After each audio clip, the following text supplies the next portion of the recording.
So you said it's MPK. Yes. The first thing I thought of was it sounds like an artist, like MGK or something like that. Yeah. But is that like is it the periodic table or the table of elements? Is that what those are? Because is K potassium? Yes. Okay. And something that it took me a long time to learn and understand was a lot of people would say, oh, well, it's all about the N. I was like, what the hell is the N? And I know what NPK means. All right. Hey, everybody, it's AJ with Hippie Fertilizing on the More Than Grass podcast. What up, Gardy? How you doing? What's up, AJ? How's it going? It's going pretty good, man. Before we jump into the next thing I'm going to bring up, earlier you had on some belts on here. Not the kinky kind, people, okay? What is the other thing that y'all do? We do a lot of different things. Obviously, we work with podcasts and podcasters, podcasting ourselves. Mm-hmm. We also have the opportunity to go into the community and kind of spotlight local businesses, either helping them with their social media or also producing high quality commercials for everybody, from mom and pop businesses to, city government. We've had the opportunity to work with some of these different organizations. We also do combat sports. Yeah. We do a lot with combat sports. We kind of touch on some of the local gyms, some of the fighters and their stories. And we also got into live streaming, which we do. And most people know that, but we got into live streaming combat sports. So that's MMA, pro wrestling, jiu-jitsu, Muay Thai, boxing. There's a lot of things that we've done and blessed to have the opportunity to do. If someone wants to reach out or has an idea, they can do that. info@clearlifemedia.com. If it's something we've done, we can show you an example. And usually there's a lot of things that we've done, so we can have something that's pretty similar. Like, oh, this is kind of what you're looking for. If not, what we do is we're straight up honest. Hey, we've never done anything like this before, but and usually we would like to take a stab at it. Like, hey, give us an opportunity. Let's work together. And I think we can knock something out of the park. So we've been fortunate, and we're staying busy, but we always have room to meet new people, businesses. But those belts were championship belts from combat sports. Man, I think cool. that is so cool. And I think it's freaking awesome how diverse y'all are and what you go do and what you offer. So thank you for allowing me to be a part of this setup. This has made this experience so much better than like trying to do the podcast out of my bedroom or something. Yeah. Right. So that's freaking awesome. Check out Clear Life Media. Thank you. They do all kinds of cool stuff. To touch on something else real quick, people ask me often, once every couple of weeks or so, because they see the stuff that we do, like, hey, I want to start a podcast. Where do I start? Sometimes you just have to start, even if it's on your phone.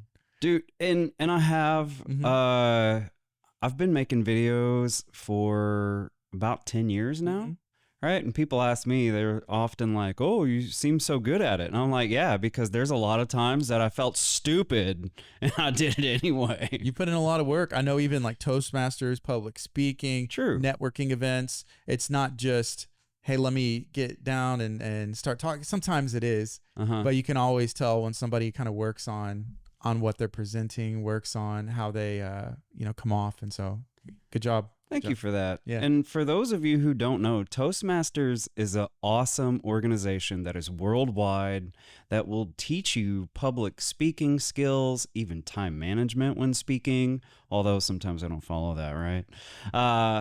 And just really gives you an experience to get out of your comfort zone. Because I know I hear from people all the time, they're like, I'm scared to talk in front of people, or I don't know what to say. Right. And I often tell people, like, you talk on the phone all day, right?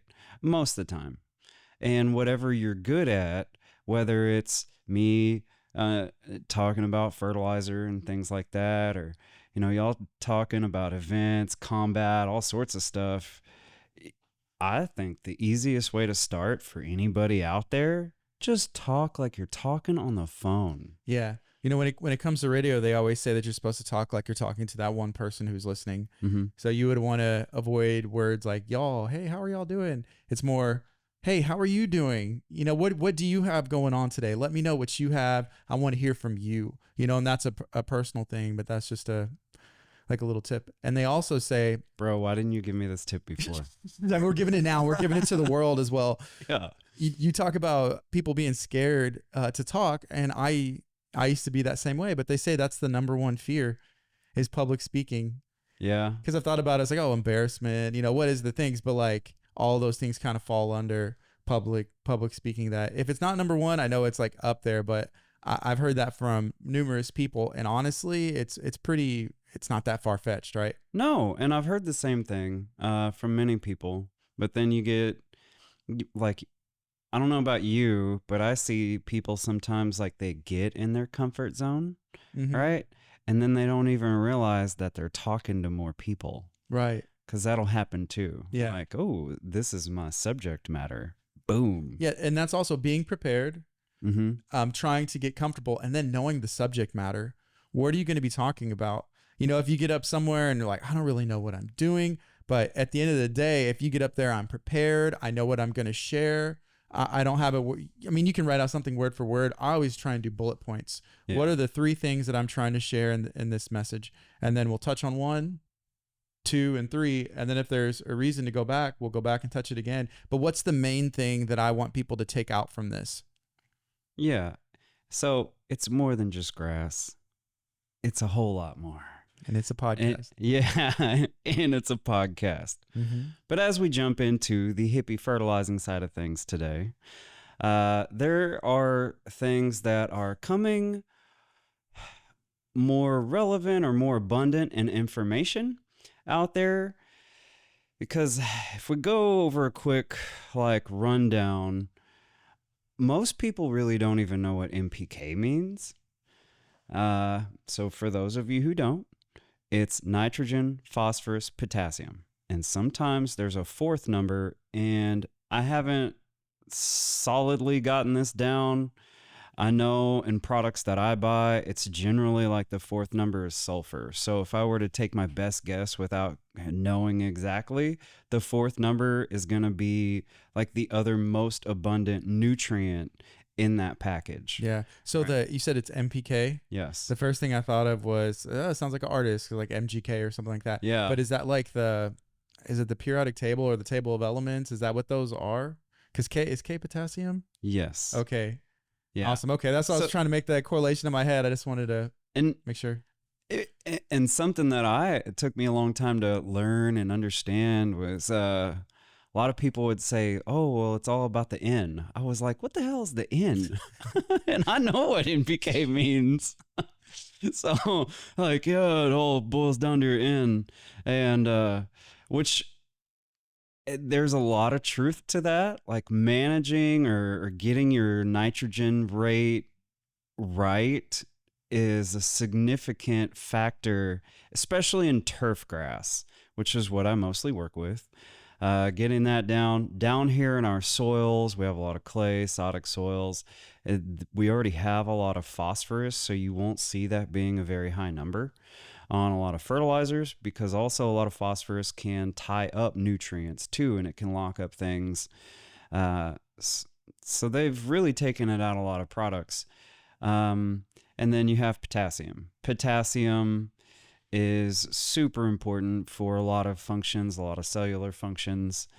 But then you have other things like chloride even. Nickel, to some degree, is known for plant health.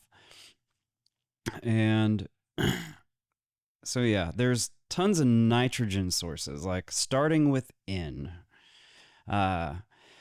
You have nitrate nitrogen, ammonium nitrogen, you have differences between water-soluble nitrogen, insoluble nitrogen, slow-release nitrogen, and different kinds of slow-release nitrogen, right?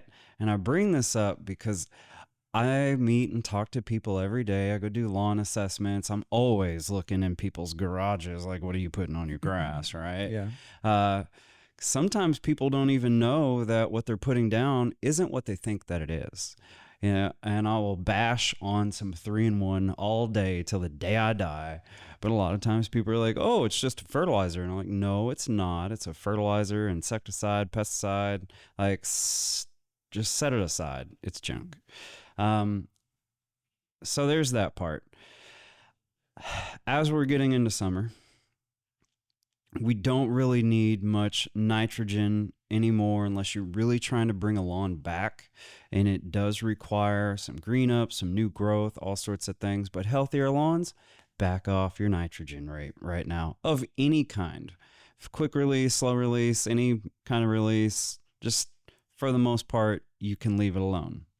But here's where things get exciting. In the world of fertilizer, I find that lots of things that I'm very aware of, the public is not very aware of.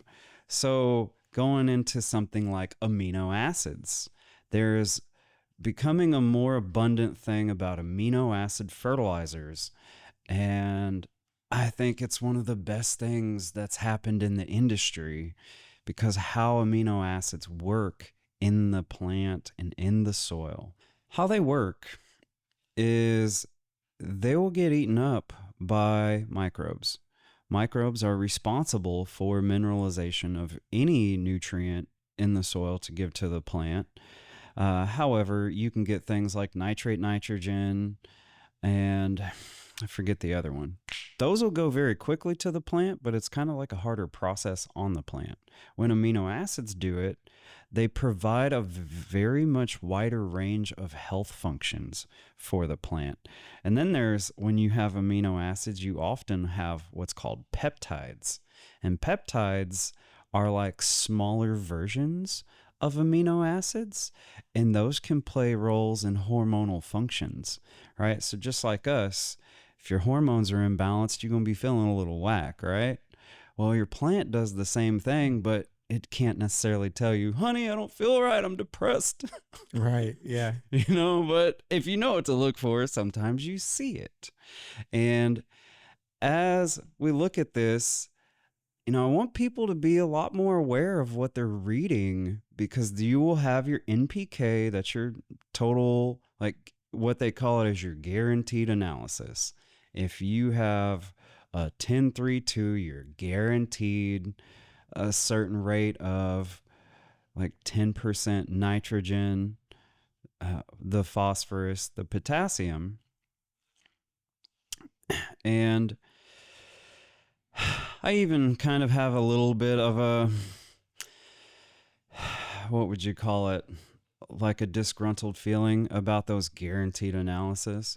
Because what it says, you can largely have expectations, but then, like I was looking at a product yesterday that this guy put on his lawn. It has a 1602 or something, and it's 1% nitrate nitrogen, which I know is going to affect the plant immediately. It being such a low percentage of that total nitrogen is fine. That means for the average consumer, it's going to give you that quick response, right? You're like, ooh, it turned green. It worked, right? And then the other 14% roughly was urea nitrogen, which we've talked about before. It is a very commonly used nitrogen source. And then it had a very tiny bit of fish emulsion fertilizer and a little bit of kelp.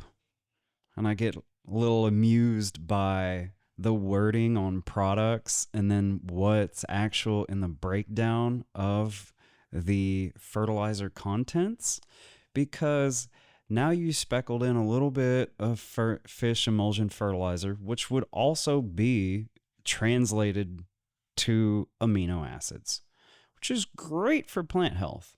But we speckled in just a tiny bit, and now it's going to help stimulate biology, which to some degree is true.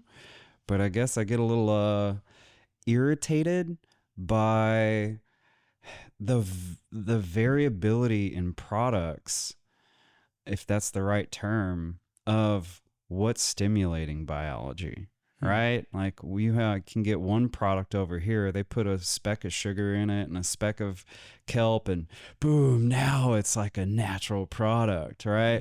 Whereas you go get something like corn steep liquor, which we'll jump into something about that here soon. that's 100% from a plant. And how it functions in the soil works completely different. But again, the average consumer, you might just be looking at NPK, and let's be honest, y'all, half the time we don't even know what that means. Right. Just like, oh, I saw these high numbers, I'm gonna throw it down. Mm-hmm. In an early spring, that's okay. Like, we want some green up, we want to see results, things like that. Summertime, you may want some biostimulants for sure, but stay away from the numbers. Okay. Now, with those things about amino acids becoming more prevalent in the fertilizing field, you have soybean, like soybean hydrosylates and corn steep liquor. Now, the cool thing about these is that you can apply too much of anything, right? But you have a lot more leeway with these kind of products. I like to use stuff that's more along the lines of oops proof, because let's face it, we're all human and we can burn some stuff, but amino acids will have more plant regulatory functions than, say, like urea nitrogen and nitrate nitrogen. Yes, you're getting something that's helping produce growth, so you're getting like the physical, I see this result. But then sometimes we get more problems and then we don't know why, right? Mm-hmm. And that's because we're not doing stuff that supports the rest of those plant functions.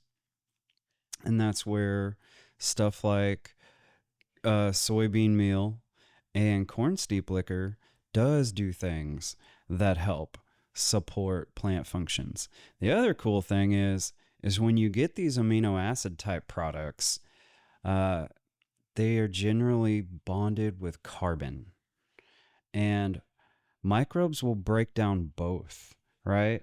They will break down both the nitrogen and carbon, which carbon in soil, as long as there's not too much, but that's rare, will help largely like regulate how things are utilized. Okay. And in a lot of our conventional fertilizing products, there is none, right? Carbon is barely also becoming more prevalent in the field of showing its importance in soil health and plant health. And me wanting to, I've made my own granular fertilizers. Largely, there's like bone and blood meal, there's urea methylene, which we've talked about before, and feather meal. So the important thing to understand about all of the nitrogen sources in my fertilizer is that they are bonded with carbon. So that makes them more of what I personally consider a true slow release. But these other products, like I just bought some stuff the other day from Ace Hardware. Should have freaking wrote down the name, but it's there. It's like a 332, and it kind of smells like a funky molasses fruity thing going on. So I mixed it in with my juice and sprayed it on everything. So far, the front yard looks freaking peachy right now. But when, people are asking about fertilizers, like, read the back, read the guaranteed analysis, and then read what that nitrogen is from, because it'll always tell you, it has to be on the label, what the breakdown of that nitrogen source is. And as we move forward and always want to promote more soil health, right? We want nitrogen sources that are more natural. Did they come from something biological, right? Because nitrate nitrogen, to my knowledge, and someone could prove me wrong, that's okay, and ammonium nitrogen, they don't come from anything natural. So they're not going to have the same functions as a natural biologically sourced nitrogen. there's so many more functions involved. Like even our whole bodies require amino acids in different forms besides just protein to build muscle, right? And so I would kind of encourage all of you to be on the lookout for products that have corn steep liquor. Hmm. Because I have found they have amazing results on everything. Last year, I started using this other product. Dude, I bought gallons of stuff. These gallons cost me like $180. Okay. But you know, when people are selling you stuff, it's a freaking miracle, right? And to some degree, I would say it was. I sprayed it all over roses and grass and this and that and the other. The roses took off like a champ where I sprayed that stuff. What I see too, and I read this here recently, is that with corn steep liquor and with the soybean meal, it can also prevent seed germination. So in some instances, and I'll be doing more like research and experimentation with this moving forward, because as you know, weeds are always a big deal, right? Kill the weeds. But if I can find that utilizing amino acids like soybean meal and corn steep liquor help naturally prevent weeds, dude, we'll be on to some next level lawn care. Yeah. Right? Because I have not seen anything across the board that says be like use with caution in terms of touching it. Right? And I fully like, you know, one of the, what do they say? The hills I will die on is when we're using stuff around the lawn, garden, what have you, does it have on the label that you shouldn't touch it? Because if it does, should we really be using it? Right? And So the other day I was at the store. I can't remember which store it was at, but I saw a full like hazmat. It was white, like a full suit. And it reminded me of that because I was like, what would somebody be using? If they read the label and used, which no one, I mean, people may read or skim the label, but they don't. I've never seen anybody apply any of that stuff like in a hazmat suit or making sure they have on like nice gloves or anything like that. Never, right? Never. Even in the commercials. That's so true. That is so messed up. Because I feel like I would notice it. It would look. It would stand out. It would look odd. And so with marketing, and there's a lot of marketing dollars from some of those big companies, and you know, big investments and big brands, and you don't ever see that. Never. Mm-hmm. That's a very good point, right? Because we don't want to ruin the image of the product either, right?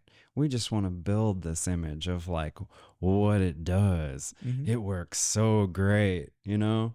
When yes, you read the label, you're supposed to usually wear like gloves. A lot of these products too that people are killing weeds with, like you need goggles on. Yeah, probably shouldn't be breathing it in.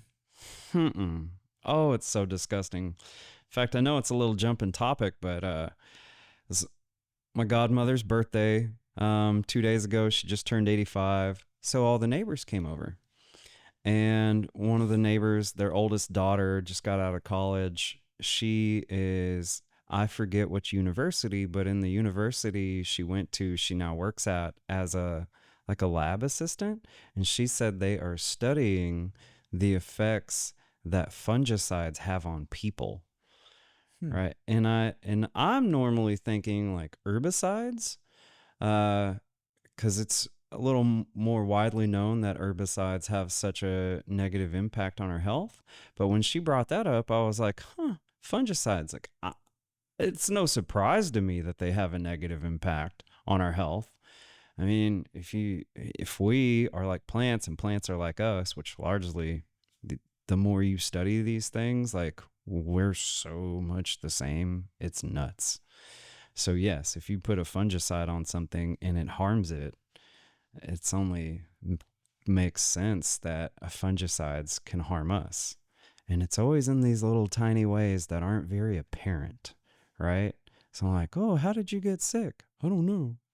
Anyway, Yeah. That's a, I love it. like The other thing that kind of stood out, I know you talked about peptides and amino acids, and I've heard those things because like those peptides, I'll see like ads like, oh, take this and you like work out or these different things. And then amino acids, I've seen those like at GNC and some of those other like health places to kind of help with soreness or building muscle and stuff. It's all, you talk about that. It all correlates. It's interesting. It is a living thing. We see it. I know this isn't a plan, but I see the green and it's like, it is alive, and it needs the same things that we do. And we should probably be more careful what we put in our bodies as well. Absolutely. Right. And I'm not 100% green and organic and all that. But I do try to be more mindful of my own diet, just like I am mindful of the diet that I give to my grass. Right. Right. Is it 100% organic what I give to my grass? No, it's not. But is it largely healthier? Yeah, it certainly is. So if y'all haven't heard those terms, right, like corn steep liquor and soybean meal or soybean hydrosylate, look for that kind of stuff in a fertilizer because those are also amino acids that are going to help break down, add a little carbon to the soil. And the other cool thing is there's a lot less leaching in these products. There's less leaching. There's less, essentially it stays better because so much of it's going to get used so fast, which really amino acid protein fertilizer, so much of it is utilized pretty quick, like a quick release, but in a healthier way. But then it gets stored. One of the ways it gets stored is by the microbes. So like basically the microbes eat stuff up and then they have to die for whatever they ate to get released. So I always find it really fascinating that no matter what, everything is constantly going through this cycle of recycling and decomposition. So with that being said, people often ask, should I bag it or not? Right? And I say, if you got a ton of weeds, bag it because you don't want to spread your seeds. But if you don't have a ton of weeds, mulch it because you're helping recycle the nutrients that you're putting down on the lawn. And that will help reduce nutrient deficiencies because nature does a pretty good job at recycling itself. Awesome. So when you look into labels and fertilizer, start taking a little more interest in amino acid based fertilizers. They're way healthier for the soil and for the plant. Yeah. Check out hippiefertilizing.com. Check out Clear Life Media, okay? I'm sure y'all have some cool stuff too on there with your Clear Life Combat and everything. Yeah, right? We got a lot of stuff, yeah. Yeah. And like, subscribe, and ask some questions because we want to be here to answer them. Thank you.